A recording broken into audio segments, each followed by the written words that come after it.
Las Vegas, under the desert lights and the neon shimmer, became something else on the night of July 11th. It became a room of rawness, of soul, of electricity and truth, because Kelly Clarkson had returned, not with fireworks and fanfare, but with a stripped-down flame that burned even brighter. She wasn't here to entertain. She was here to connect. At the Colosseum at Caesar's Palace, a place known for grand gestures and diva dramas, Kelly turned the space into a studio. A sanctuary. A room where music could breathe. A room where hearts could break and heal in the same note. The crowd gathered, 4,100 strong, and they didn't come just to sing along. They came to feel, to remember, to witness the power of a voice that has grown with them for over 20 years. Kelly Clarkson, Studio Sessions. The name itself hinted at something intimate. But what happened on that stage was more than intimate. It was sacred. From the first chord to the final bow, she gave them 22 songs, but no one was counting. Because it wasn't about quantity. It was about the journey. A journey through 2 decades of triumphs, heartbreaks, resilience, and joy. She didn't need pyrotechnics. She didn't need choreography. She had something far more potent, truth. And a voice that could reach into your chest and rearrange your soul. The Texas native walked onto that stage not as an untouchable icon, but as a woman who had lived. Who had loved. Who had lost. And who, through it all, never stopped singing. She joked with the audience. Laughed. Told stories like old friends swapping memories. She made that vast Colosseum feel like a living room. She opened with a familiar anthem, one of those songs that seemed to come from some universal ache. And in that moment, the audience knew they were in for something different.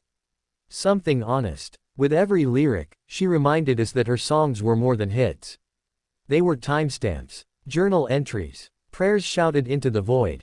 She went back to the beginning, to those early days, when she was just a young woman with a big dream and a bigger voice, standing on an American Idol stage.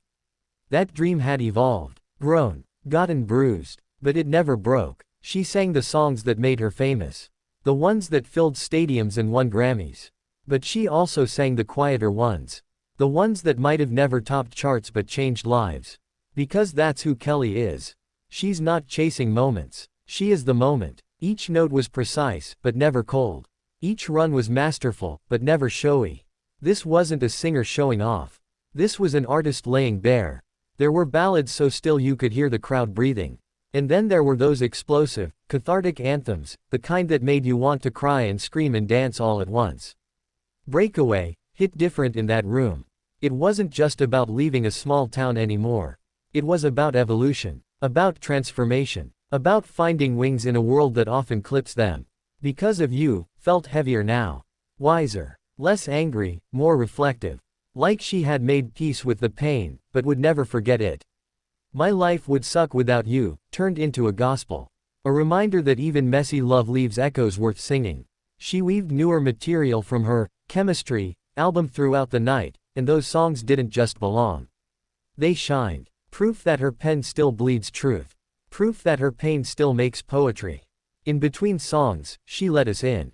Talked about her kids. About divorce. About being human in the spotlight. She laughed at herself. She cursed once or twice. She let her guard down in the most glorious way. This wasn't perfection. It was authenticity. Her band, tight and dynamic, followed her like a heartbeat. Her backup singers lifted her even higher, and the arrangements were built for emotion, not ego. The lighting was simple. The staging, minimal. But when you've got a voice like hers, who needs anything else? It wasn't just that she sang, it's how she sang. Like the truth couldn't wait. Like the melody had been buried in her ribs all these years, and now it had to come out. She honored her journey. From Texas bars to global arenas. From heartbreak to healing. From pop princess to powerhouse matriarch of music. She showed the scars. She didn't flinch. She held every note like a memory. And when she sang, Stronger, What Doesn't Kill You, it wasn't just a radio hit, it was her gospel. Her mantra. The testimony of a woman who has been through it and come out louder, braver, freer. Kelly Clarkson didn't just perform in Las Vegas. She redefined what a Vegas residency could be. Not flashy. Not fake. But real. A studio session, yes. But more than that, a heart session. A soul session. She reminded us why we fell in love with her in the first place. And why we'll keep listening, for the next 20 years, and beyond. This residency isn't just a show. It's an invitation. To feel. To cry. To laugh. To heal. To remember that voices like hers don't come around often. And when they do, you don't just listen. You believe.